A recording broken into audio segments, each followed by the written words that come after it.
प्रश्न बघा, पुढील वाक्यातील सर्वनामे ओळखा. सर्वनामे ओळखायचं म्हणजे सर्वनाम ओळखायचं आहे. सर्वनाम.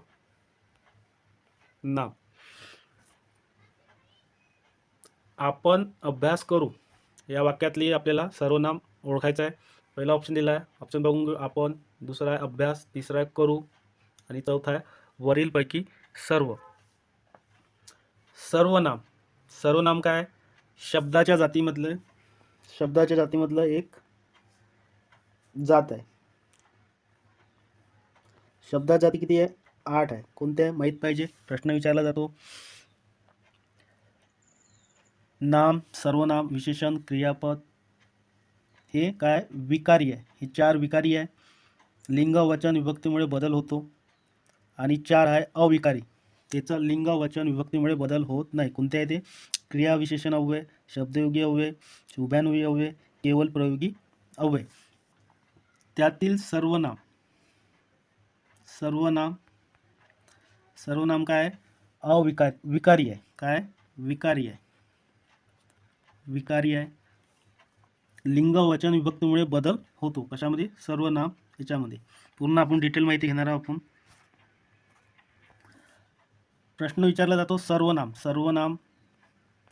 सर्वनामची व्याख्या विचारली जाते. व्याख्या पाठांतर करून घ्यायची.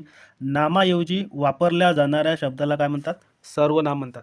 म्हणजे ज्या ठिकाणी राम आंबा खातो करता आहे, हा नाम आहे. नामाऐवजी कोणताही एक शब्द वापरला जातो त्याला काय म्हणतो? सर्वनाम म्हणतात. सर्वनामाचे प्रकार पडतात. किती प्रकार आहे? मुख्य 6 प्रकार पडतात. कोणते?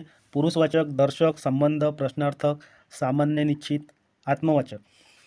आणि अजून प्रश्न विचारला जातो, एकूण सर्वनामे किती? 9. आणि असा प्रश्न विचारला जातो, सर्वनामाचे प्रकार किती? 6. सर्वनामाचे प्रकार 6. आणि सर्वनामे कन्फ्यूज नका होऊ. पुन्हा सांगतो,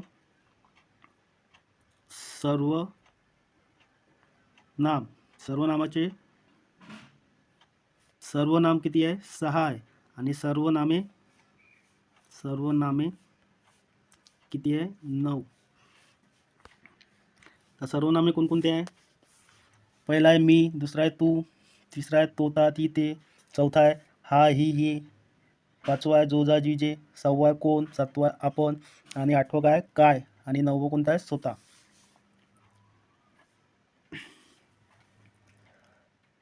यामध्ये सर्वनामाचे 6 प्रकार पडतात.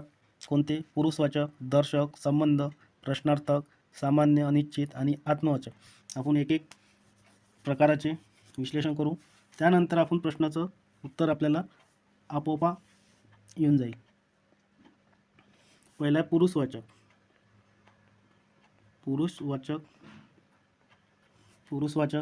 पुरुषवाचकमध्ये 3 प्रकार पडतात.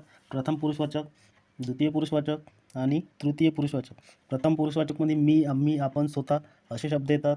द्वितीय पुरुषवाचकमध्ये तू, तुम्ही, आपण, स्वतः. तृतीयामध्ये पुरुषवाचकमध्ये तो, ती, ते. दुसरा प्रकार पडतात दर्शक. दर्शकमध्ये काय येतात?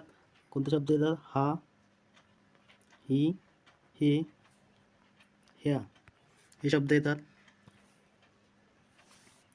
तिसरा जो प्रकार पडतात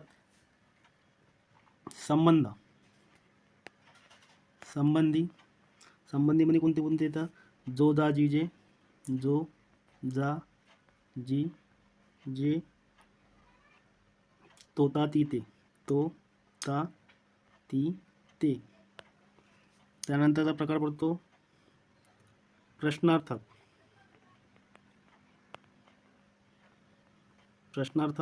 याच्यामध्ये कोणते?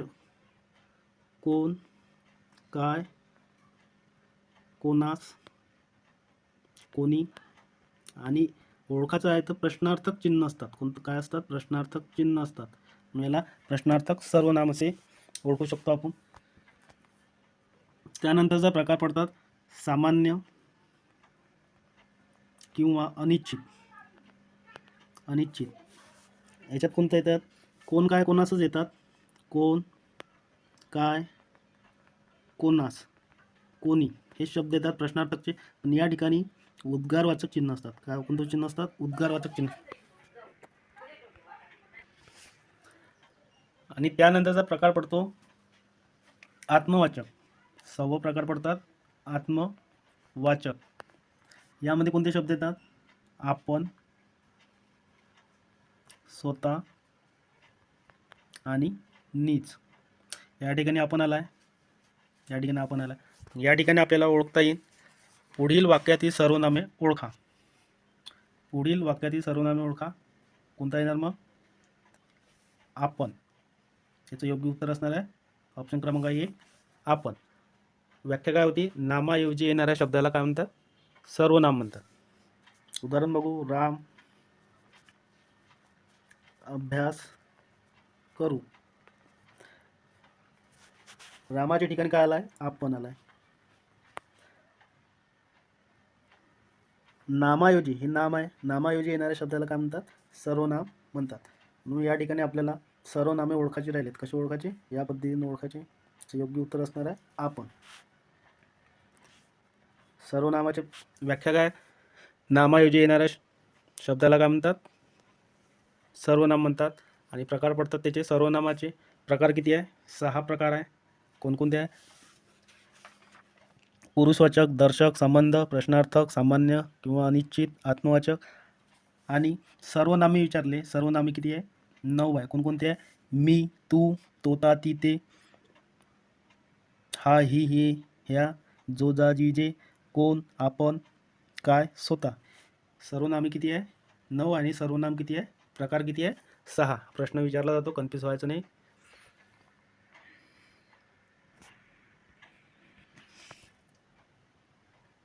सर्वनामे ओळखायचं होतं आपल्याला. आपण अभ्यास करू. पहिलं ऑप्शन दिलं होतं आपण, दुसरं अभ्यास, तिसरं करू आणि चौथं होतं वरीलपैकी सर्व. याचं योग्य उत्तर काय असणार आहे? आपण अभ्यास करू. याचं योग्य उत्तर असणार आहे ऑप्शन क्रमांक 1 आपण. अरेच्चा, मामा पण आला इकडे. अधोरेखित शब्दाची जात ओळखा. तर या ठिकाणी अधोरेखित शब्द कोणता आहे? अरेच्चा. त्याचे ऑप्शन दिलेले आहे विशेषण, क्रिया विशेषण अव्यय, तिसरा आहे केवळ प्रयोगी अव्यय आणि चौथा आहे यापैकी नाही. सर्वात पहिलं माहीत पाहिजे आपल्याला शब्दा जाती किती. शब्दा जाती आहे 8 आहे. किती आहे? 8 आहे. त्यामध्ये 4 विकारी असतात, 4 विकारी असतात आणि 4 अविकारी असतात. विकारी कोणकोणते आहे? नाम, सर्वनाम, विशेषण, क्रियापद. लिंग, वचन, विभक्तीमुळे बदल होतो. आणि अविकारी 4 कोणते आहे? क्रिया विशेषण अव्यय, शब्दयोगी अव्यय, उभयान्वयी अव्यय, केवळ प्रयोगी अव्यय. लिंग, वचन, विभक्तीमुळे बदल होत नाही. यामध्ये बदल होत नाही आणि यामध्ये बदल होतो. हे माहीत पाहिजे आपल्याला.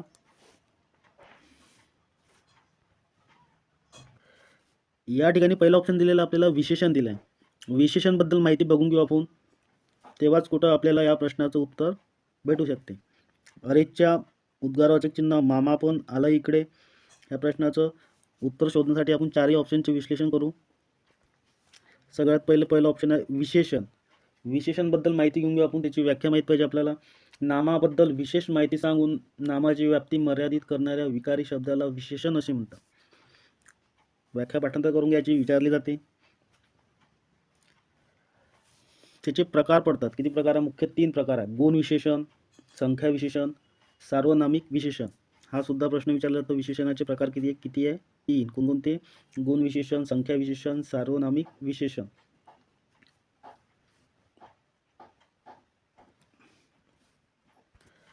त्यानंतर दुसरं ऑप्शन दिलेलं आपल्याला क्रिया विशेषण अव्यय. क्रिया विशेषण अव्यय याबद्दल याची व्याख्या माहीत पाहिजे आपल्याला. क्रियापदाबद्दल विशेष माहिती सांगणाऱ्या शब्दाला काय म्हणतात? क्रिया विशेषण म्हणतात. यामध्ये जेव्हा क्रिया घडत असते, क्रिया कोठे, कशी, किती वेळा, किती प्रमाणात घडली याची माहिती क्रिया विशेषण मिळते. क्रिया घडतात हळूहळू, आधी, नंतर, पूर्वी यामध्ये प्रकार पडतात. कालवाचक,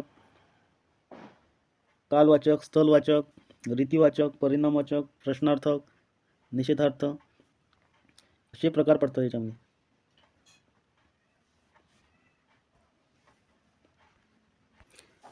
आणि तिसरं ऑप्शन दिलेलं आपल्याला केवळ प्रयोगी अव्यय. केवळ प्रयोगी अव्ययचा बघून घेऊ आपण. चौथा ऑप्शन दिला यापैकी नाही. म्हणजे या ठिकाणी केवळ प्रयोगी अव्ययमध्ये आपल्या मनातील भावना दाटून आल्यावर तोंडावाटे अचानकपणे जे उद्गार बाहेर पडतात त्यांना उद्गारवाचक शब्द किंवा केवळ प्रयोगी अव्यय म्हणतात. केवळ प्रयोगी अव्यय वाक्याच्या भाग नसतात, ते केवळ वापरायचे म्हणून वापरले जातात, परंतु त्यांच्यामुळे भाषेची शोभा वाढते. केवळ प्रयोगी अव्ययाची विभक्ती प्रत्यय लागत नाही, ते केवळ भावनेचे उद्गार. आता या ठिकाणी आपल्याला उद्गारवाचक चिन्ह माहीत पाहिजे. उद्गारवाचक चिन्ह ज्यामध्ये दिसलं ते कोणतं असेल? केवळ प्रयोगी अव्यय. केवळ प्रयोगी अव्यय कोणते भाव व्यक्त करतात यावरून त्याचे प्रकार पण पडतात, तर माहीत पाहिजे. उपप्रकार पण विचारतात.